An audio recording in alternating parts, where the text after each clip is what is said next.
Diabetes Connections is brought to you by One Touch. Every touch is a step forward.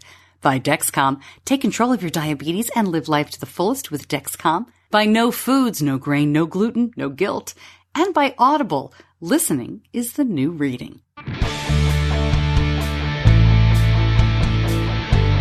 This is Diabetes Connections with Stacey Sims. This week, diagnosed his junior year of high school when college scouts were already coming around, Andrew Armstrong had the unique experience of being recruited by someone who was in a unique position to know exactly what he was going through. I had a diabetes bracelet on, and he goes, what do you know about diabetes? And I told him my story, how I was diagnosed, and he told me how his daughter is type 1. So that was an instant, it was really cool to know that he understands what I'm going through. That diabetes dad was Syracuse University coach Brian Ward. Andrew ended up at SU, where he's in his third year as linebacker, and later an athletic trainer who lives with type 1 came on staff there too. I had a great visit to my alma mater, to Syracuse, visiting with Andrew and a bunch of kids ambassadors from the JDRF chapter. They brought me to the doctors. They said, pack your bags and go to the hospital. Yeah. They're like, hi. And then next thing you know, I'm at the hospital, IV, and we're learning about diabetes. That's Logan. You'll meet him and the others. Those kids were so much fun. And this Diabetes Awareness Month, I want to make sure you know about Project Blue November.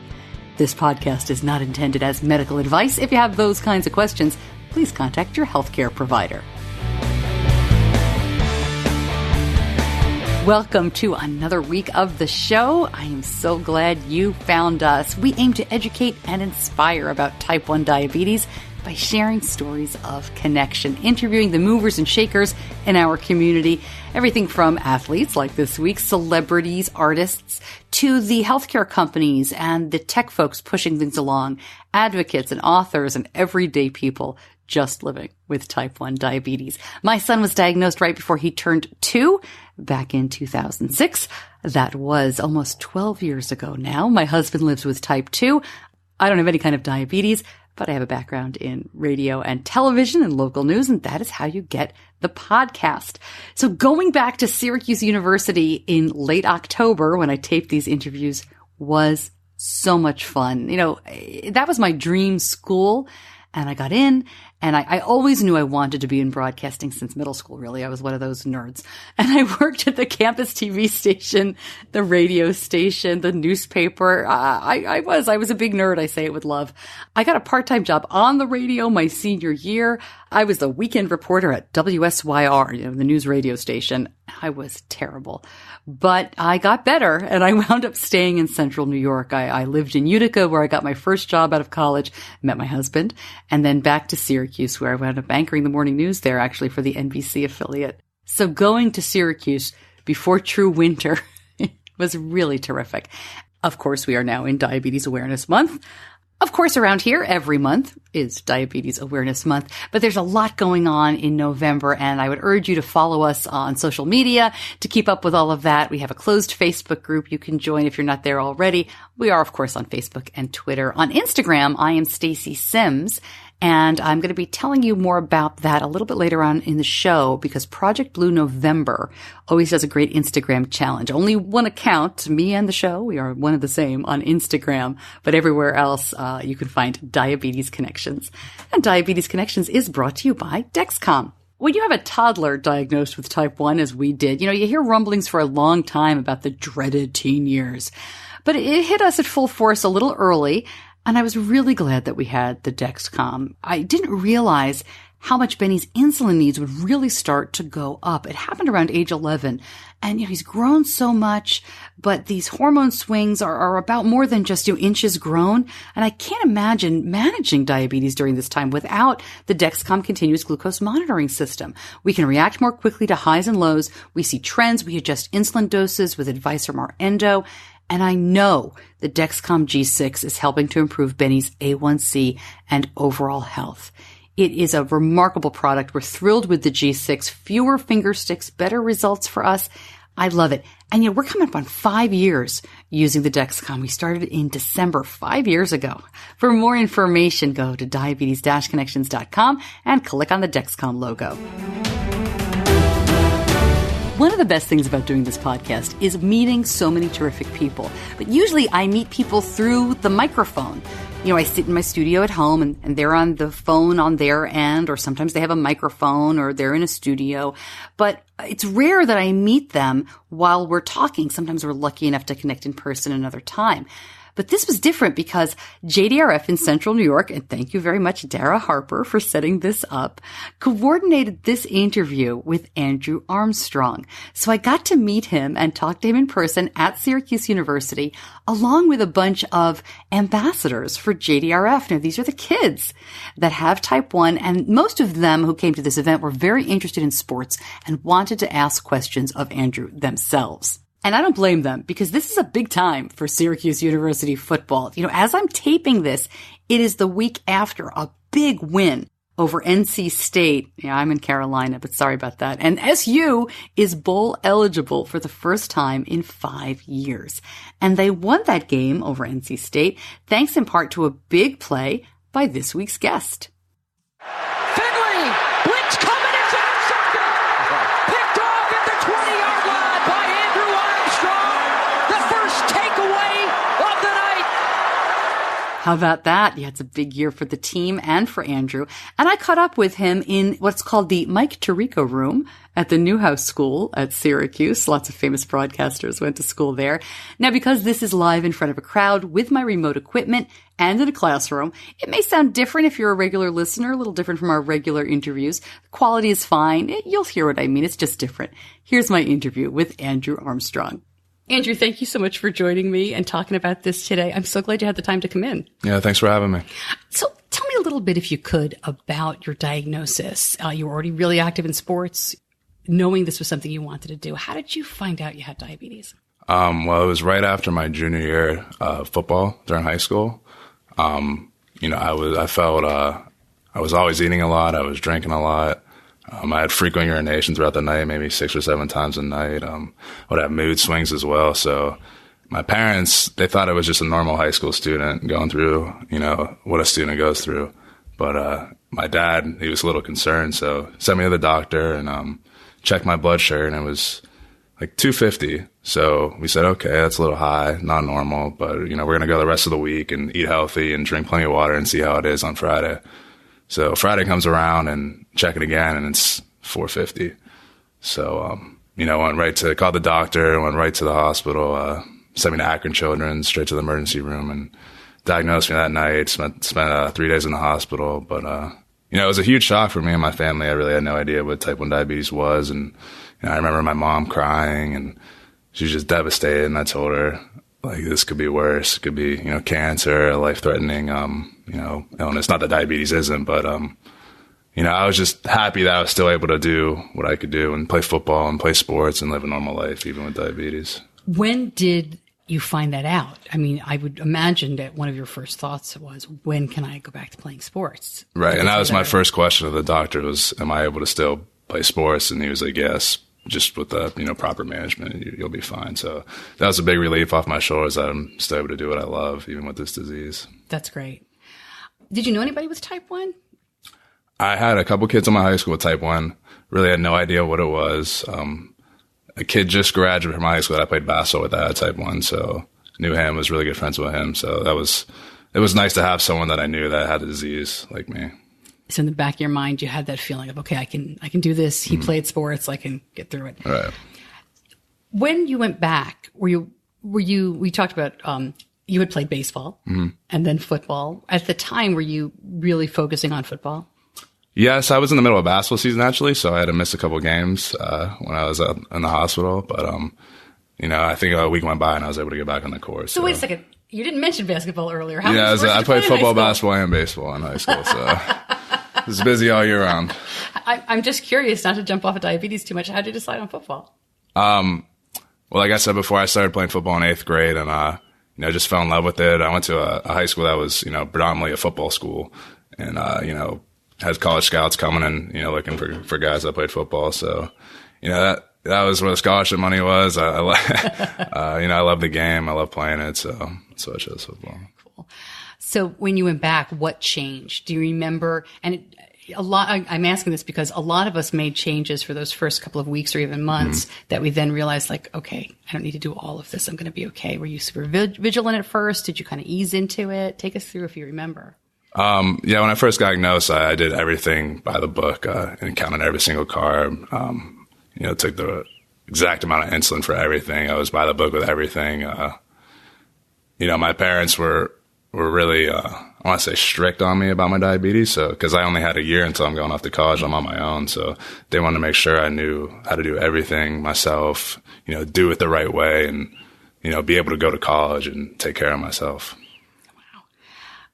What was it like for you to not only have to learn all this stuff, but to realize that next year I'm going to be doing it myself? Did you think, I'm trying to get into your head, but as a mom, that's really hard for me to do. Yeah, I definitely matured, when I got the disease, and I realized that if I don't take care of myself, that bad things could happen. So, that's kind of what wants me to take care of myself, is because if I don't feel well. I'm not going to play well. I'm not going to do well in school. So just taking care of myself and, trying to strive for that good number.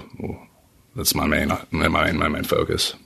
Do you mind taking us through a little bit of your routine in terms of how you handle diabetes for practices and games and things like that? Yeah. So, for practice, it's sometimes difficult because I have class before practice, maybe sometimes 3 classes, and it's hard to get a meal in.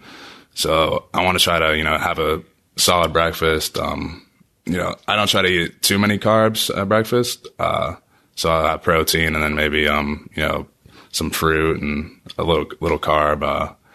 When practice comes around, I'll check my sugar before practice, and then depending on what it is, I'll either eat a banana or a granola bar, and then I want to say every 45 minutes during practice, I'll check it, and then I'll check it after, and then based on what my number is after, eat carbs after that.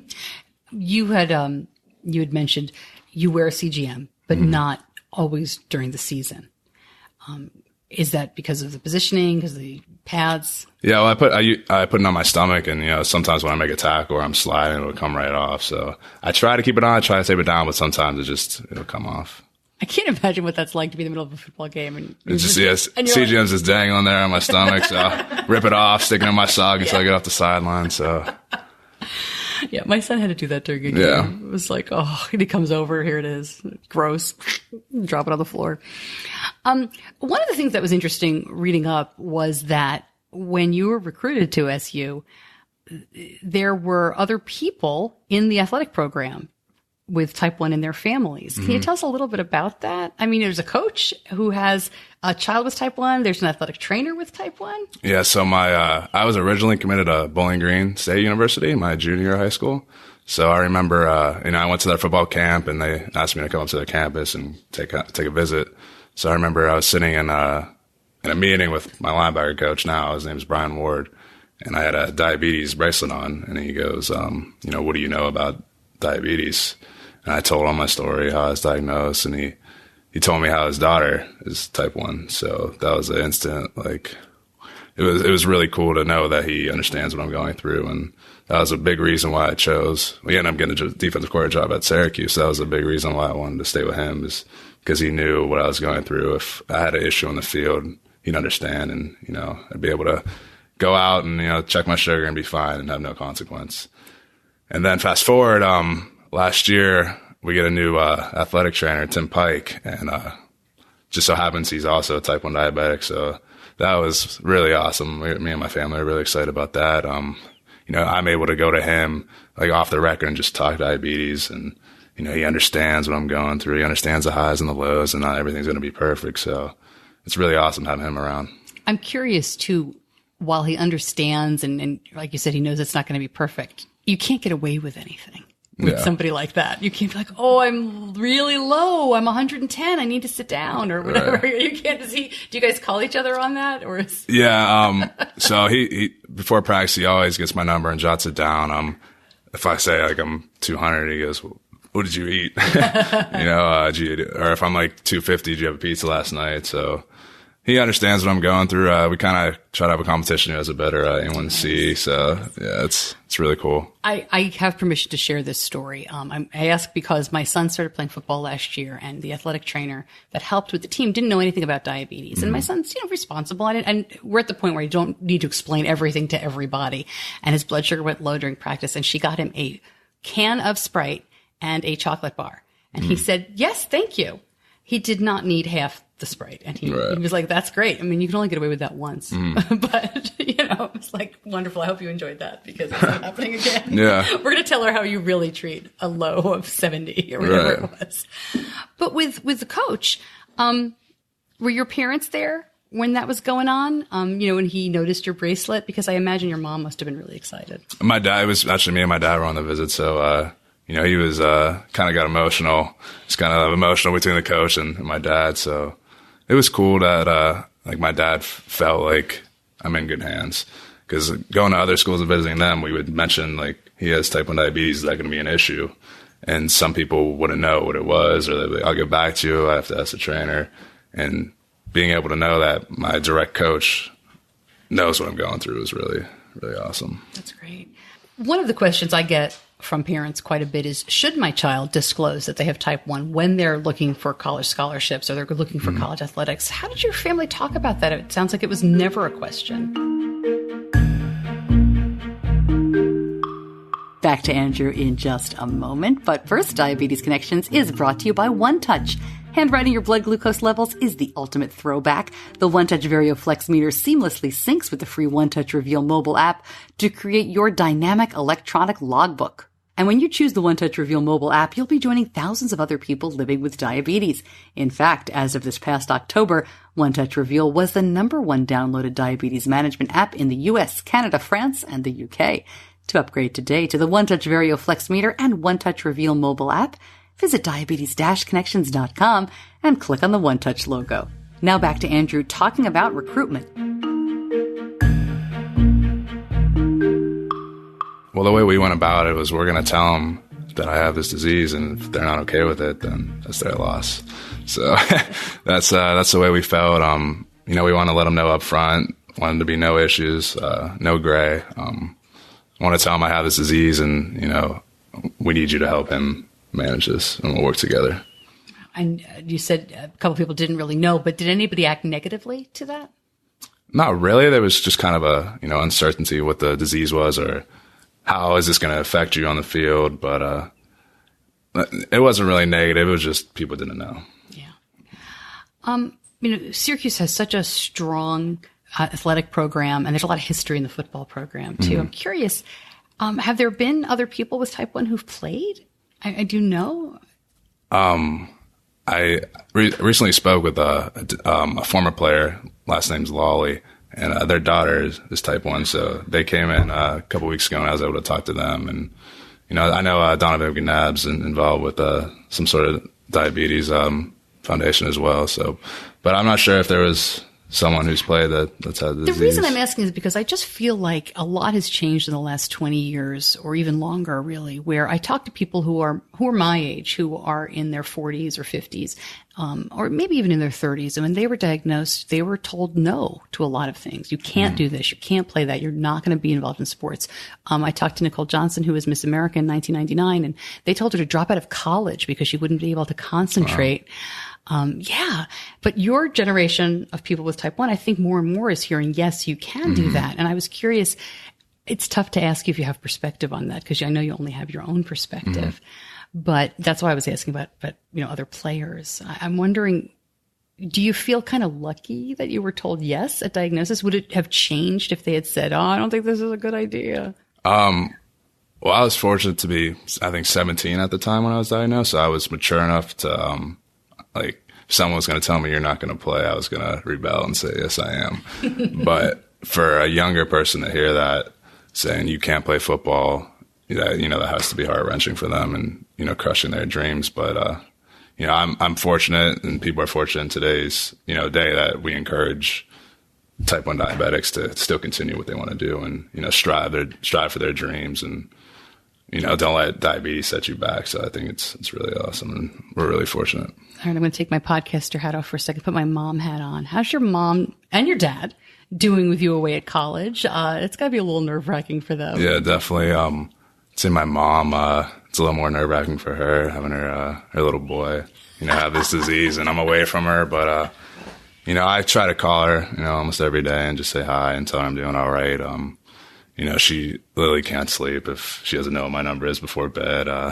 She's always worrying. My dad, he'll call me on the side and say, could you please put your Dexcom on so mom can stop bugging me. But, they've been there with me every step of the way. They're part of the reason why I'm so successful. They, like I said, they grew me to understand diabetes, and, without them, I don't know if I, would be doing what I'm doing today. I'm laughing because I'm that mom too. Yeah. I just went away for a weekend, and my husband is very capable. My son is very independent, and I still found myself texting, why is that? What did you, how, Yeah. You can't help it. I know. I understand that too. I love her to death, and, I'm happy that I have parents that care so much about my disease. So this is your third year playing here at Syracuse. As you look back, any advice that you would have given yourself as a freshman or to other student athletes who are starting out with type 1? It's got to be difficult. You mentioned classes and travel. What advice might you give students? I'd say just keep up on your nutrition, because my freshman year, I really just ordered out, and I'd order pizza, and my number would be high, and I really wouldn't feel good. But now I learned how to cook, so I cook like chicken and steak for myself, vegetables and, carbs. So I think eating healthy will help you with your diabetes and help you on the field. So I'd say nutrition is a huge part, and, just maintaining that good blood sugar number and, feeling good. I don't know a lot about the student athlete life, so forgive me if this isn't your question. Do people help you with those kinds of things? I mean, are there programs that help you all manage your time and help you with balancing the travel that you do and the practices that you go to? Not really. You're kind of on your own with that. Yeah, there's really, we have people that, kind of guide you to how you should schedule out your day. But, yeah, pretty much you're on your own. You got to figure it out yourself. And were there any, again, with the advice for people coming in who are student athletes, anything that worked better for you in terms of if you have a night practice, if you have a morning practice? Because I know for my son, your blood sugar can go way up when you're done with practice, but if you don't treat it, it goes down by itself. Yeah. The adrenaline highs and things like that. Everyone's different. Yeah. Have you figured out what worked for you? Yeah. So, before like a morning practice, I'll try to eat maybe 2 hours, hour and a half before I go to bed, so I know what that number is, and I don't have to worry about spiking high or going low in the middle of the night. After I practice our game, I figured out what works for me is I'll take half the dosage of what I would normally take for my meal. So I felt like that really helps, because when I was first diagnosed, I was just taking the normal dosage and just kept crashing and going low. So found that comfort in taking half, and that's what worked for me ever since. So you're practicing, you got your routine down. A football game is really high energy. Yeah. It is, you're charged up, you're getting psyched up. What does that do to your blood sugar? Like, how do you handle all that? Yeah, games are, they're really challenging. I tend to go high during the games, and I think it spikes, it's super hot in the carry dome, especially in the summer. So I think the heat raises my blood sugar as well, and the adrenaline and everything. So, actually last game, I checked my number before I went out for warm-ups, came back and it went down, and then I went out again and came back and it spiked, but I hadn't ate anything. So I'm like, what's going on here? But, I'll take insulin throughout the game if I find my number super high, but it usually does not come down until after. And don't feel like you have to answer this because I'm being super nosy. Had you had any incidents either in high school or in college where you really had to come out of a game for high or low blood sugars? No. I'd rather have a high than a low during a game. I just kind of like having that comfort factor where I know I'm not going to go low. So if my legs start hurting, it's not because I'm low. It's because maybe I'm tired or I'm running too much. So I just like having that comfort. Do you still love football? Yeah, of course. Love it to death. All right, I have some Syracuse questions for you because I was a student here. And it looks nothing like when I went to school here. There's so many more buildings. What are you studying? Education, and it's focused on coaching and sports and recreation. Cool. cool. Yeah. Do you get to work with students, younger students and things like that, or is that it for an upper level? It's for upper level. I haven't got to do that yet. Very cool. What's the goal career-wise? I think I want to be a strength coach. I love working out. I love eating healthy, so I think that's what I want to do. All right. You moved here from Ohio, so the weather's not too terribly different. But what did you think the first year of all the snow? It was definitely crazy snow. Being from Ohio, I know what snow is. I grew up with snow, but not as much as here. And they rarely cancel class, so you gotta put your boots on and your big coat and get moving. So, did you grow up in a small town, or was it bigger? I am asking because this is such a big campus and you meet so many people. What was that like? I grew up in a small town, Youngstown, Ohio. So it's a blue collar town, hardworking town. I wanted to get away. I wanted to, kind of be on my own and figure things out on my own. I didn't want to have my parents doing everything for me. I kind of want to find out who I was as a person. So, it was definitely a great place to grow up and be raised. But, I wanted to see bigger things and better things. So that's why I chose Syracuse. I know that you often work with JDRF and you like talking with kids and I love that. When you were diagnosed, did you get involved? Did anybody mentor you? Or was it mostly, I know you were only home for a year before you went to college, so I don't want to put you on the spot that way, but did you have a good, did you meet anybody else after you were diagnosed? Like I said, I had 2 kids in my school that had type 1, so I was able to, relay my disease with them. And, I would Google professional athletes with type 1 diabetes, and I found Jay Cutler was a football player that had disease and did really well for himself. So that was kind of one of my big role models to look up to and, see that he did it. Why can't I? Yeah. I think we're seeing more and more because of that kind of attitude. That's amazing. What do you like to tell kids with type 1 when you talk to them? And I mean, you can kind of pretend that the moms and dads aren't in the room, but what do you like to tell them? I just like to tell them that I understand what they're going through. It's not easy being a type 1 diabetic. You're going to have those days where it sucks and you don't want to talk to anyone and your mom or dad's bugging you and you're just like, get out of my face. I don't want to talk to you.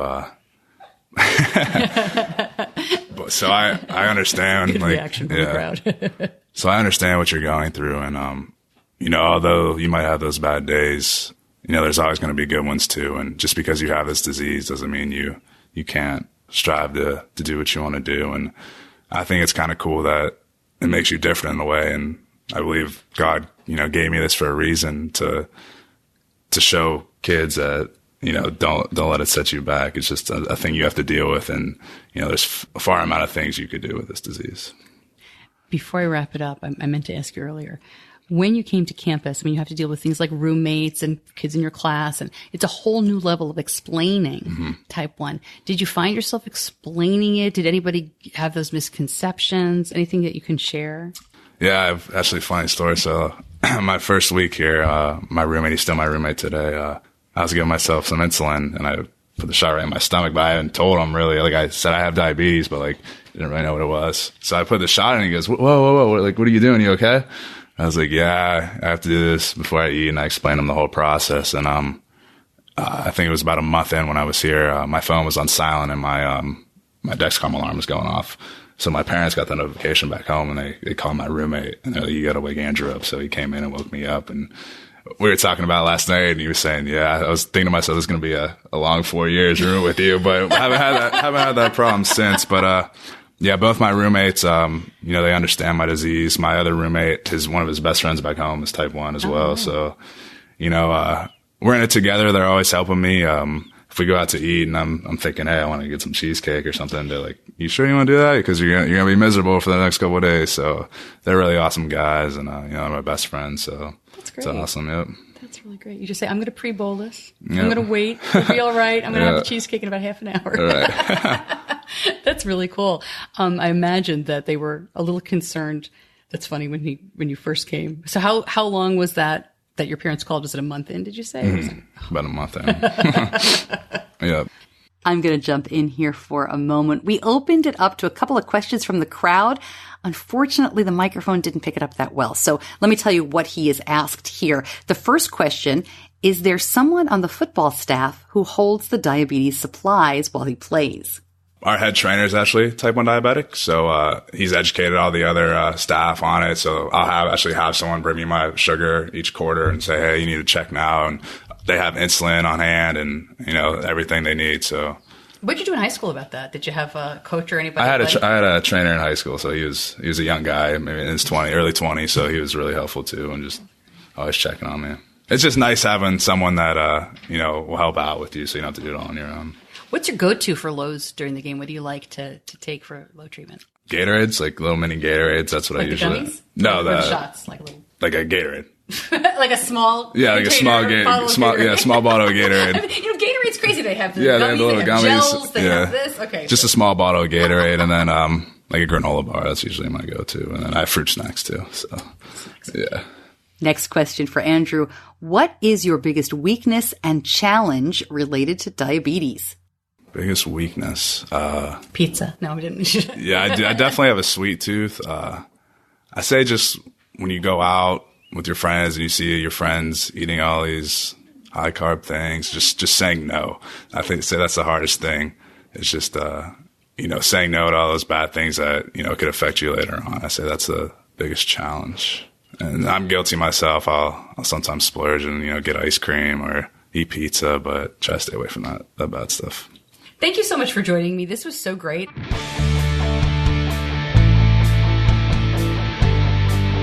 You're listening to Diabetes Connections with Stacey Sims. You can read more about Andrew Armstrong in the show notes. Of course, we have links and notes for every show every week at the homepage and on the podcast app, whatever app you're using to listen. You can click on more details or more here, and in the show notes should show up there. A little difficult, as I say, on social if you're listening through Facebook or Twitter. Very difficult to put the show notes, so always refer back to the homepage if you like. And if you haven't ever looked at the show notes before, I really recommend it. I don't put a ton of information there. I know you don't want to read a book, but I do put the time codes in. So if you're interested in where something is specifically and you want to tell somebody else about the show or refer back to it, you don't have to go through the whole thing again. It'll just show you where to find the interview, for example. All right. So at this event, I spoke to 4 kids. As I said, these were JDRF ambassadors, and I was supposed to do media training for them. I mean, we went through how to tell your story and what reporters are interested in, but I'm telling you, these guys did not need it at all.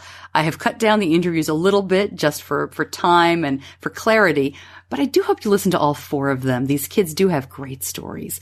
Let's start with MP Geis. He is one of the older kids. He's in high school.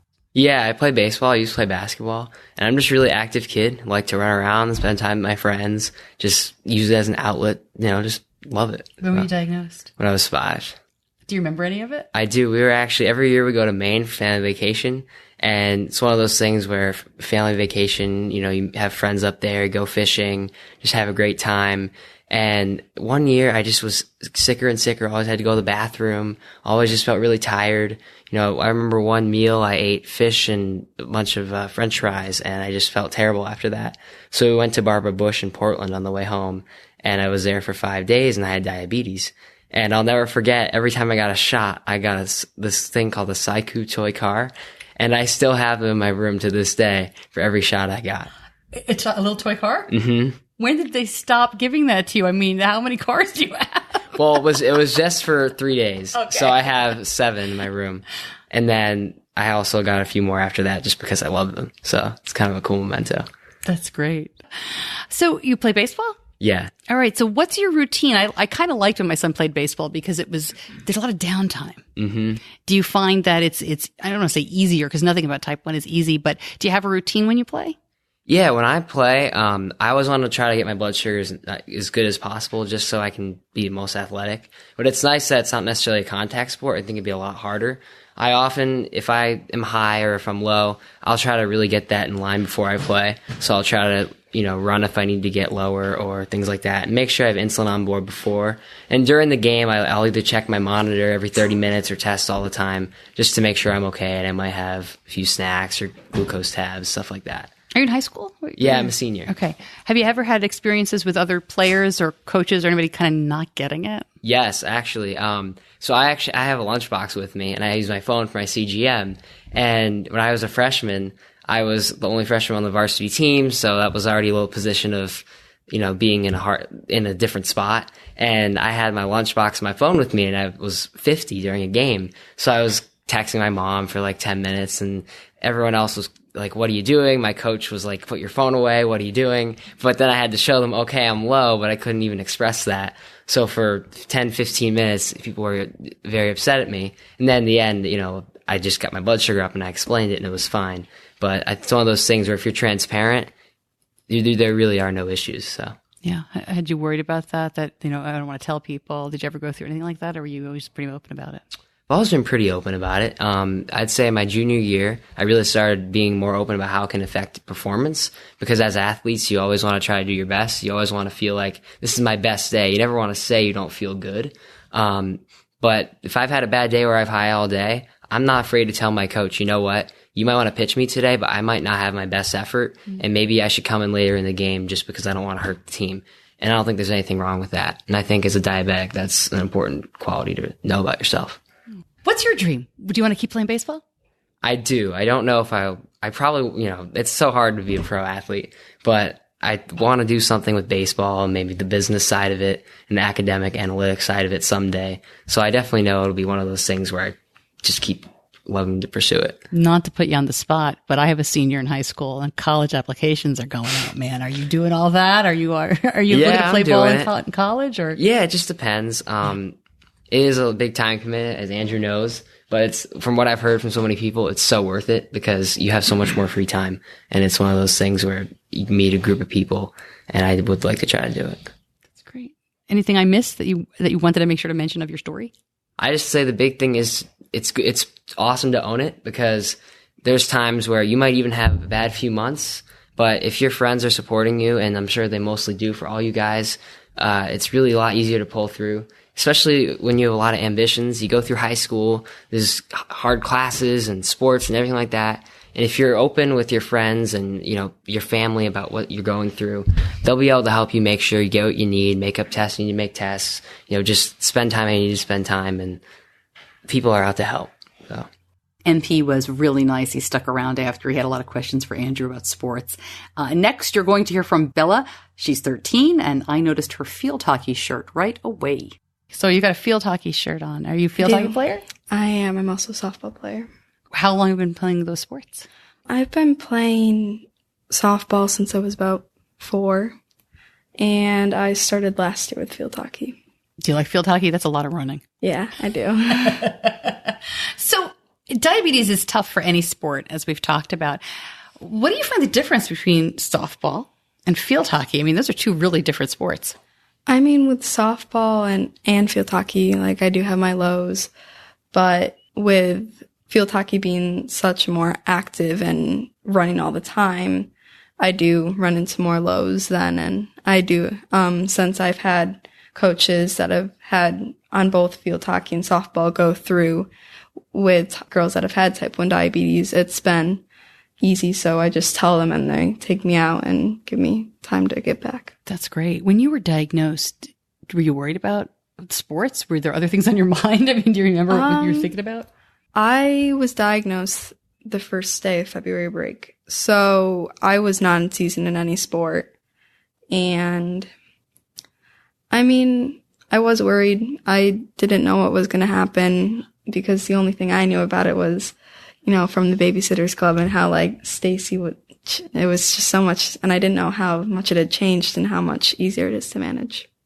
That's funny. If you're not familiar with the Babysitters Club, this is a series of books. You're nodding. So Stacey, the character, has type 1, but I've talked to a couple of people, like maybe a little younger than me, who were like, they diagnosed themselves reading those books, which is crazy. Yeah, my mom diagnosed me that way. What? Yeah. Can you tell me a little bit more about that? For about a month, I was, I had the basic symptoms. I was eating a lot, drinking a lot, going to the bathroom a lot.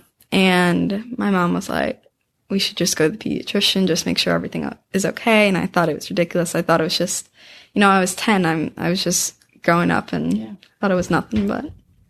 Did she read the book to you? Did you share the book with her? How did the Babysitters Club get in your mom's head? Well, her and my aunt watched it, and then I watched it when I was a kid. So. Oh, like a DVD of it or the movies? I'm not familiar. Yeah, they made. Yeah, they read the Oh, books. that's small. But, Okay, so you can tell. but they made like a Netflix series that I Oh, watched. okay. Yeah. Yeah. I think you have what Stacey has. Yeah. So first day of winter break.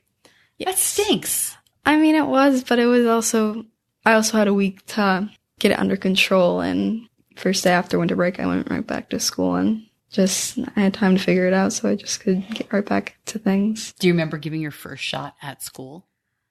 Not really. I remember meeting my nurse at my school, and she's just great. She helps me so much with it, and she just helps me with any health problem, and she's really just there for me. Oh, that's great to hear. Yeah. Yeah. Do you plan on playing sports through high school? Yes. What do you like about getting out there, getting on the field? For field hockey, I'm center or high forward, so I'm the highest position on the field, and it's just great to have be right in the action, right in the scoring and stuff like that. As a diabetic, ever since I was diagnosed, I liked to advocate for myself with my friends and family and just everyone in my life, just so they knew what it was and how hard it is, and just to learn another perspective of someone with diabetes and how it is.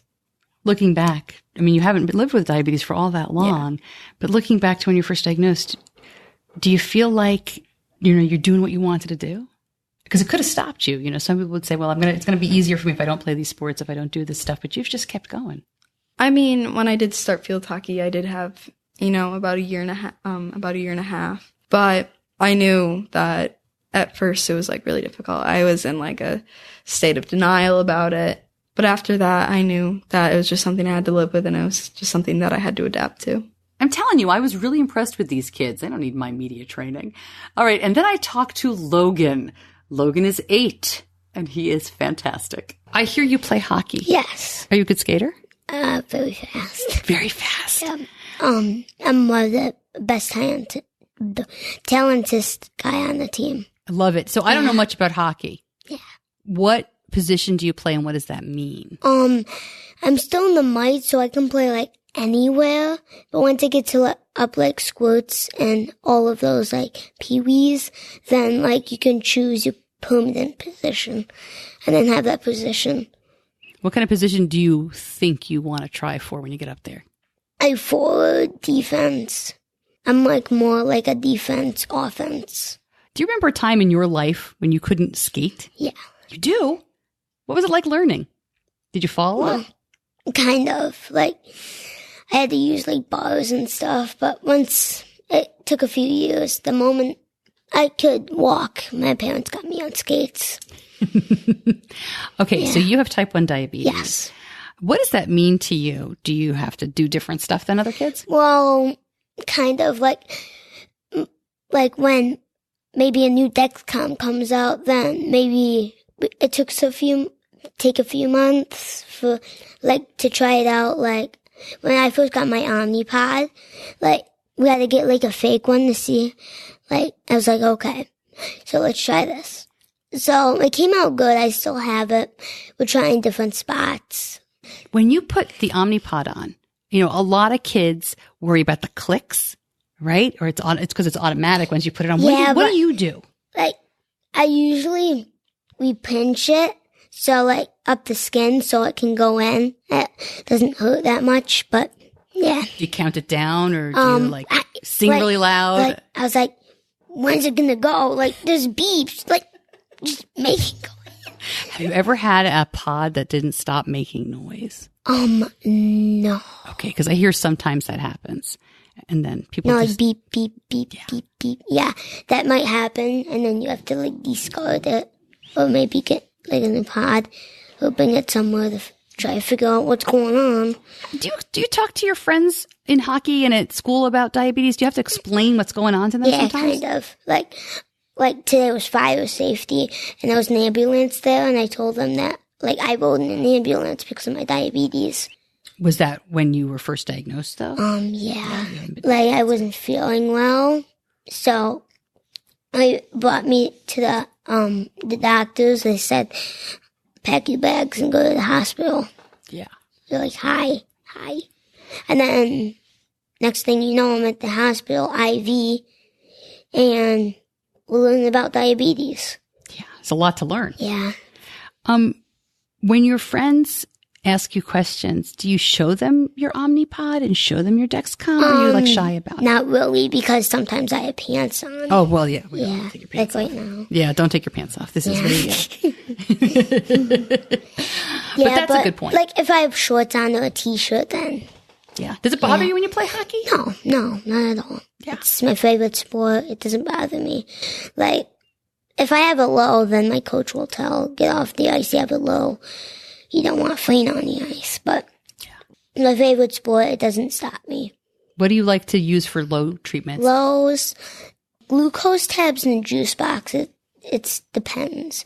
Like how many tabs, like how low I am. Like 78 angle down, we take like 1 or 2. You have a favorite flavor?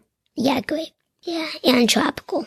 We spoke to Logan's dad a while back. I don't know if you remember, but we did a show with the Hockey Fights T1D family. I'm going to link that up in the show notes. This is the family. They use their love of hockey to raise money for JDRF, and they're doing a lot more. Really cool people.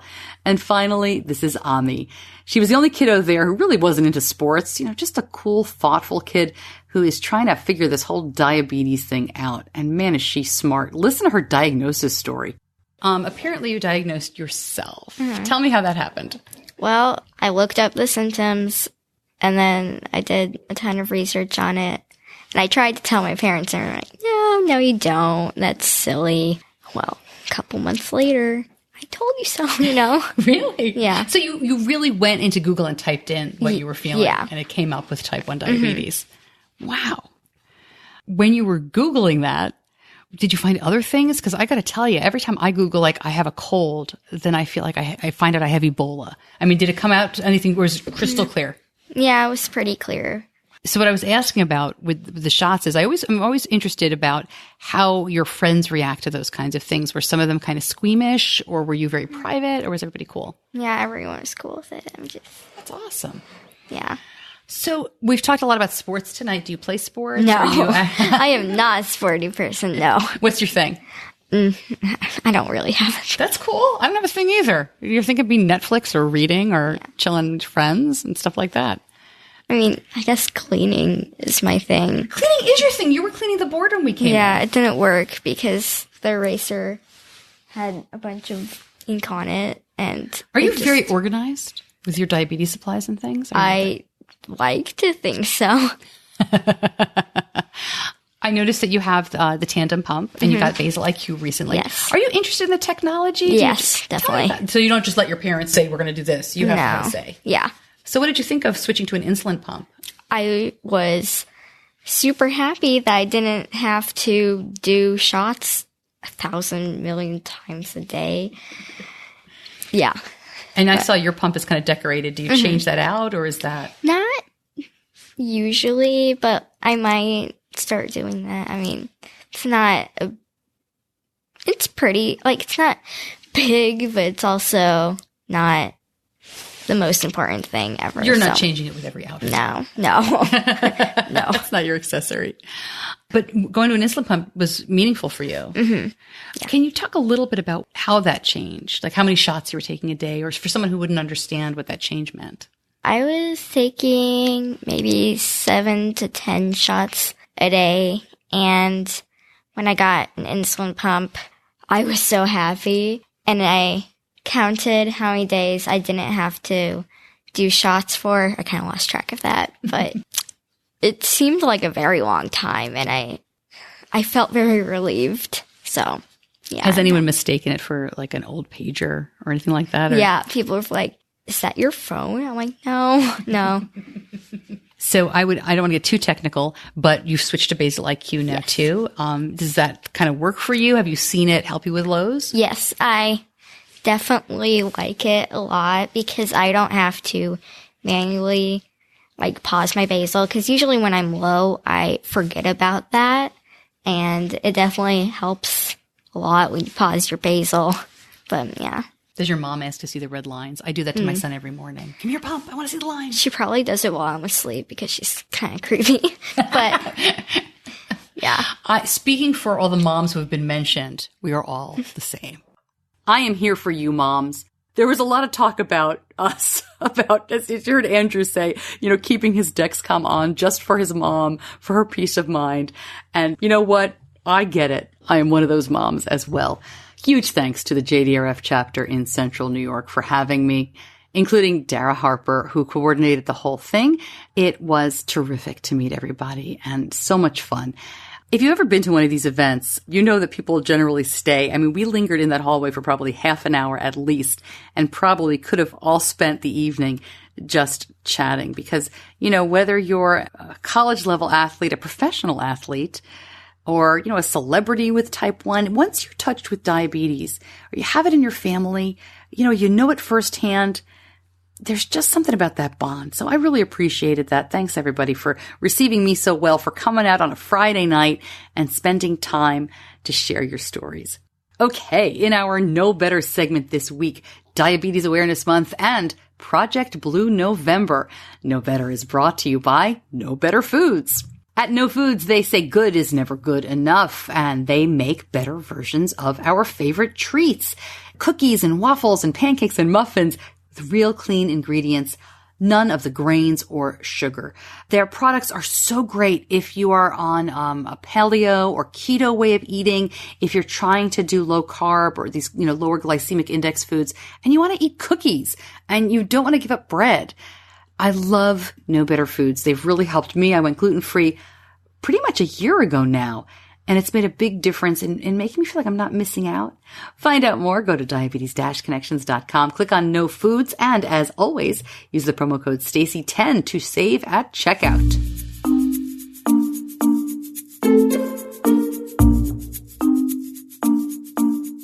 Have you heard about Project Blue November? I bet you have. This thing has become huge. So if you haven't, this started because a bunch of women, it's all women, all these diabetes moms, were in the diabetes community right after the Ice Bucket Challenge. Remember that for ALS back in 2014? And there was a lot of chatter at the time saying, should we do one for diabetes? Shouldn't diabetes have one? But there's so much already going on in the community that the folks behind Project Blue November decided that they wanted to create sort of a clearinghouse where you could go and find out everything happening in National Diabetes Awareness Month in November and year-round in the diabetes world. Now, the idea here was not about sharing opinions or true advocacy that way from individuals or even raising money, but just a place where vetted and trusted information about diabetes could be found. And boy, has it been a huge success. Now, it's funny to me because when they started it and announced it, I remember thinking, what corporate entity is behind this, right? So I had to be the reporter and contact them and say, who is this? Should we trust you? Are you big pharma? Who are you? And they are a bunch of diabetes moms who stay behind the scenes. They were very adamant that they didn't want this to be about individuals. And they really, over the past couple of years, have decided and talked about how anybody who shares something with them is part of Project Blue November. So I will link to their campaign. They have already posted their November Instagram challenge in the Diabetes Connections Facebook group. So I really appreciate that, ladies. Thank you so much. And if you aren't taking part in that yet, you can always jump in and do that or just read about it or follow along. But so much good stuff there. A huge clearinghouse for information, for advocacy, for memes. They, a couple of years ago, started doing a proclamation in every state, asking people to ask their state leaders and city leaders to issue a proclamation for diabetes education in November. And the last couple of years, they've turned their entire map blue. I think they've done it again this year. So congrats to them. Again, I'll link up Project Blue November at diabetes-connections.com. And now you know better. As you're listening, I'm just back from a trip to the West Coast to the Diabetes Mind D-Data Summit. More to come on that, certainly, but I can tell you that I loaded up from Audible before I got on the plane for that flight from Charlotte because, they say listening is the new reading. And when I'm not listening to podcasts, I am listening to Audible. And listeners of Diabetes Connections can get a great deal, 1 free month on Audible and 1 free download. Just use the link over at diabetes-connections.com to head over that way to Audible and set up a new account, and you'll get your 30 days free. I tend to go for the nonfiction, And currently listening to, almost finished with, The Library Book by Susan Orlean. And it's really just great to listen to, really got my attention. And I'm trying to figure out what to read next. I'm debating Reese Witherspoon's book. What is that called? Whiskey in a Teacup? I don't know. I've got it on my wish list. I might download it. I have a feeling if I read it in book form, it would take me a day. So I don't know. I might listen to it driving around in my car next. But again, if you enjoy listening to books, please go ahead and check it out. Get your 1 month and first download free by following the link from diabetes-connections.com. Okay, before I let you go, one more quick note. If you haven't heard about Club 1921 yet, the official rollout is coming up. But definitely hang out in the Facebook group, sign up for the newsletter, because that's the best way we're getting the information out about this new app, which will be a clearinghouse for diabetes events. It's free to be a member. You can surf different events in your area, close to you, across the country, U.S. only, and any type of diabetes, type 1, type 2, gestational. I really want to make sure that anyone with diabetes not only doesn't feel alone, online is so good to connect and really feel like there's people out there, but then find ways to connect in person. It's really important to me. And now I've found a way to make it happen. So stay tuned on that. All right. Thank you, as always, to my editor, to John Buchanan from Audio Editing Solutions. So appreciate you, John, and all the hard work you do. Thank you for listening in this Diabetes Awareness Month, which I frankly think is more for the outside community, for people who don't know about diabetes. Maybe take a moment to educate your Facebook followers or share a picture or two in the Project Blue November Instagram challenge. Just to share a little bit about what goes on. You may not find the understanding that you get when you're with us, but that education and that advocacy helps in ways that we don't even really know about all the time. Sometimes you find out somebody that it helped down the road, but for the most part, you put it out there and, you never know. So I urge you to do that this Diabetes Awareness Month. I'm Stacey Sims. I'll see you back here next week.